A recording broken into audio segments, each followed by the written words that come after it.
50 रुपये दंड केला जाईल अशी धमकी पण दिली। मला काय आश्चर्य आजकाल वाटतच नाही, कारण का हे लोकशाहीकडून दडपशाहीकडे चाललेलं आहे।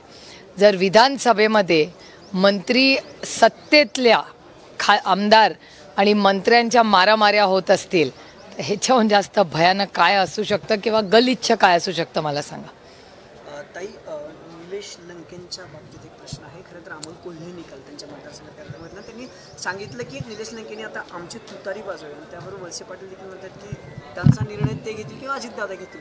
निलेश लंकेंच्या संपर्कात आहात तुम्ही, त्यांनी यावं असं तुम्हाला वाटतं?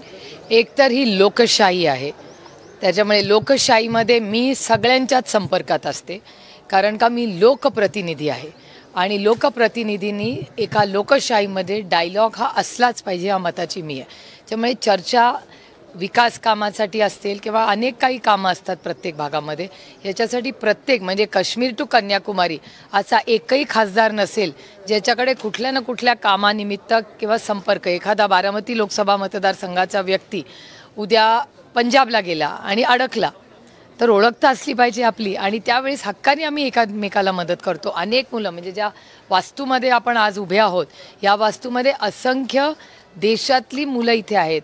काही खासदारांचे नातेवाईक, मुलं, गाववाले, मतदारसंघातले लोक जेव्हा येतात अर्ध्या वेळीच मीच त्यांची इथली गाईड असते।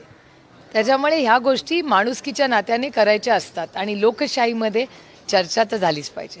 अजित पवार बोलताना असं म्हटले, one at a time. Ajit Pawar काल शिरूरमध्ये असं म्हटले की आमचे फाटे आता वेगळे झालेले आहेत, तर तुम्ही सगळ्यांनी हे नीट लक्षात घ्या। अजूनही कार्यकर्त्यांमध्ये संभ्रम आहे असं तुम्हाला वाटतंय की अजित पवारांना वाटतंय, किंवा त्यांचं जे म्हणणं आहे ते तुम्हाला पूर्णतः मान्य आहे का? एकतर मी लोकशाहीमध्ये काम करते, माझी वैयक्तिक संबंध मी कधीच लपवलेले नाही आहेत। माझे वैयक्तिक संबंध सगळ्याच पक्षाच्या लोकांबरोबर असतात, कारण का लोकशाहीवर विश्वास ठेवणारी मी आहे। त्याच्यामुळे माझे सगळ्यांची मतभेद हे राजकीय आणि वैचारिक आहेत, माझी कुणाशीही मनभेद नाही, कुणाशी म्हणजे कुणाशीच नाही। अजित पवार असं म्हटले फाटे झाले, लोकशाही आहे, प्रत्येकाला आपलं मत मांडायचं आणि मन मोकळं करायचा अधिकार आहे, प्रत्येकाची एक स्टाईल असते। स्प्लिट नाही असं म्हणत होते, पक्षामध्ये स्प्लिट नाहीच आहे आणि फॅमिलीत तर नाहीच आहे।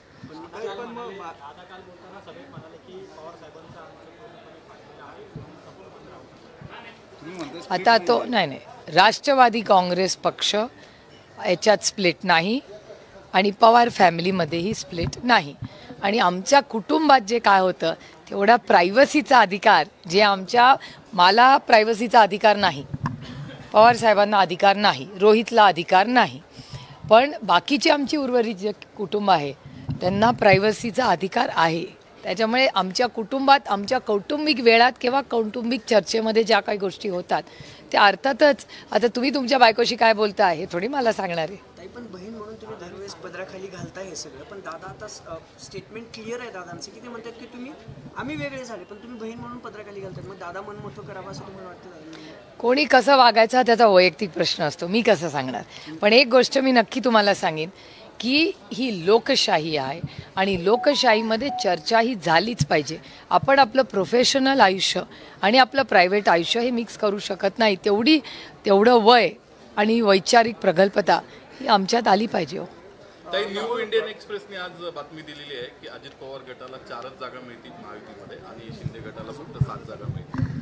काय तुमची प्रतिक्रिया? त्यांची फसवणूक करते भाजप? हे मी कसं सांगणार, तो त्यांच्या पक्षाचा त्यांचा अंतर्गत प्रश्न आहे। बद्दल अजूनही प्रकाश आंबेडकरांच्या मनामध्ये डाऊट आहेत आणि म्हणून ते आम्हाला जर आत यायचं असेल किंवा महाविकास आघाडीमध्ये यायचं असेल तर लेखी जे असं म्हणतात की उद्या तुम्हीच भाजपबरोबर कदाचित जाऊ शकता, म्हणजे अजूनही त्यांना मला असं वाटतं माननीय जयंत पाटील, राऊत साहेब आणि बाळासाहेब थोरात हे ह्या मीटिंग्सला असतात, त्याच्यामुळे मला असं वाटतं त्यांच्यापैकी कोणीतरी जबाबदार व्यक्तीने जर जे त्या डायलॉगमध्ये त्या प्रक्रियेमध्ये ते बोललं तर जास्ती संयुक्तिक होईल। महादेव जानकर इच्छुक असल्याचं राष्ट्रवादीकडनं कळतंय आणि तशीच तुमची पण जागा त्या जागेवरनं सेव्ह करून सेफ होईल अशी देखील चर्चा आता सुरू झालेली आहे. ही लोकशाही हो, प्रत्येकाला चर्चा करायचा अधिकार आहे. तुमच्याकडे येणार आहेत का? मला असं वाटतं आदरणीय पवारसाहेब त्यांनी त्याच्यावर एक स्टेटमेंट केलं आहे, त्याच्यामुळे माझ्यासारख्या छोट्या व्यक्तींनी त्याच्यावर काही बोलणं योग्य राहणार नाही. तुमची आणि सुनेत्रा वहिनींची त्या दिवशी बारामतीत विद्याप्रतिष्ठानच्या कार्यालयात जी भेट झाली त्याच्यात काय डिस्कशन झाली, पॉलिटिकल की फॅमिली, पुन्हा प्रायव्हसी